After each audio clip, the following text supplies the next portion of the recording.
Welcome to Bed Crime Stories podcast. I'm your host, T. If you like all things true crime, if you like it delivered in a peaceful, tranquil manner, if you like it clear and concise without drama, then I highly recommend you subscribe. And if you like what you hear, please smash the like button. It's a free way you can help. And now, without further ado, let's dig in. Hello, my true crime besties. I do hope you're having a great day, great afternoon, great evening, wherever you are. A staged crime scene made to look like a hit and run.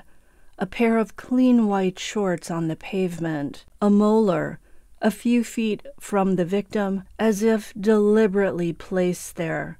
Almost no blood. Injuries primarily to the upper torso and head. Shoes still on the victim's feet. No car debris near the body. A friend who announces the death at 5:15 a.m. but doesn't dial 911. A party house full of friends that reeks of bleach the next day. Partygoers telling inconsistent stories. Cell phones wiped clean. A former FBI agent who says the body was most likely moved to the highway and staged. Cops who don't lock down the party house and fail to conduct an analysis of it.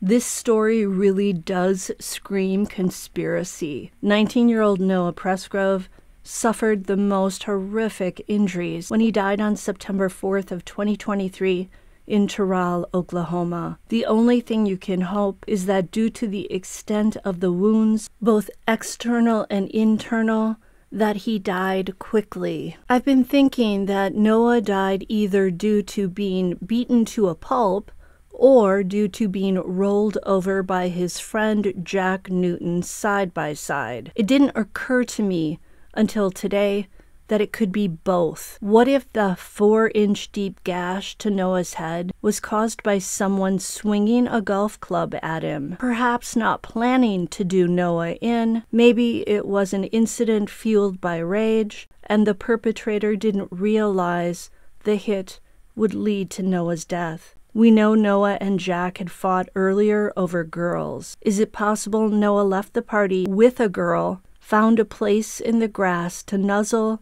and then was caught in the act by a jealous boyfriend?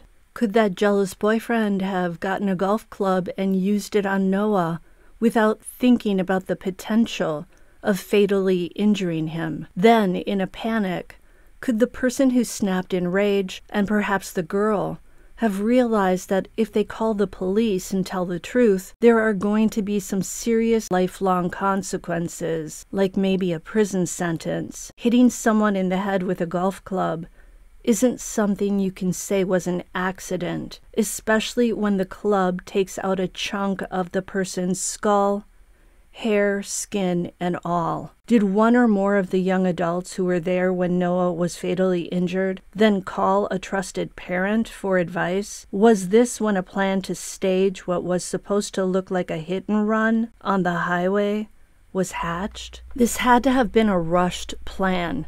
It was maybe 4 a.m., 5 a.m., and still dark out, but the sun would soon rise. Is this why the planners didn't do their research? If they had, they'd have known that a hit-and-run accident on the highway would lead to broken legs, shoes ripped off the victim, copious amounts of blood, debris from the offending vehicle, teeth not a few feet from the body, but much farther away. Did the young adult or adults, either alone or with advice from a trusted parent, decide to deliberately roll over Noah's lifeless body with the side-by-side to make it look like a hit and run? To hide a second-degree blank by making it look like a car accident?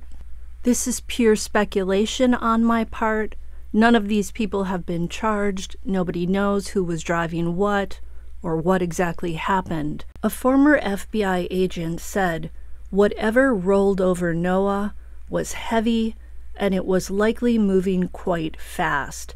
So with this theory, we have both a brutal fight mostly with one person bashing another, one person possibly armed with a golf club, one not armed at all and unable to fight back. Noah was inebriated enough at this point to be slurring his words, so he wouldn't have been able to react as quickly or get up on his feet quickly. And then Noah dies of the injury, even though the other person didn't intend for that to happen. So now a panicking young person needs to cover up the crime. And the first thing that comes to mind is to stage a hit-and-run accident. Problem solved.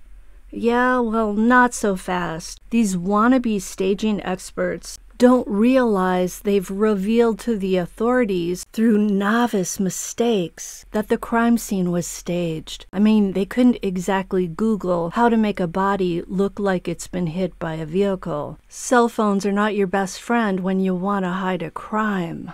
They need to be turned off or left at home. You can't take them with you as you stage the body, or the FBI will be able to track your movements through the cell phone's location data and GPS logs. So is this the best theory as to what led to Noah being found dead on the side of a highway without his clothes? And is this the reason this case was not treated like a potential homicide from the start? Because some of the families of some of the partygoers have ties to local law enforcement? Rumors have swirled that one or more of the families was on a list of people in the local community not to be ticketed by the cops, not to be hassled, allegedly. I feel like this theory best explains why those in the know aren't talking. If this was simply an accident, you'd think the kids would speak up. But if this is a full-fledged crime, maybe second-degree blank or manslaughter, where someone could go to prison, that is something that might compel kids to keep their mouths shut. And no parent wants to see their 19-year-old go to the big house for any period of time. Are these the seeds that sowed a conspiracy in Noah Presgrove's case? Are the young adults too afraid to speak up because the local cops might be in on this? Let me know what you think in the comments. Smash the like button, subscribe to the channel, and I'll see you next time on Bed Crime Stories.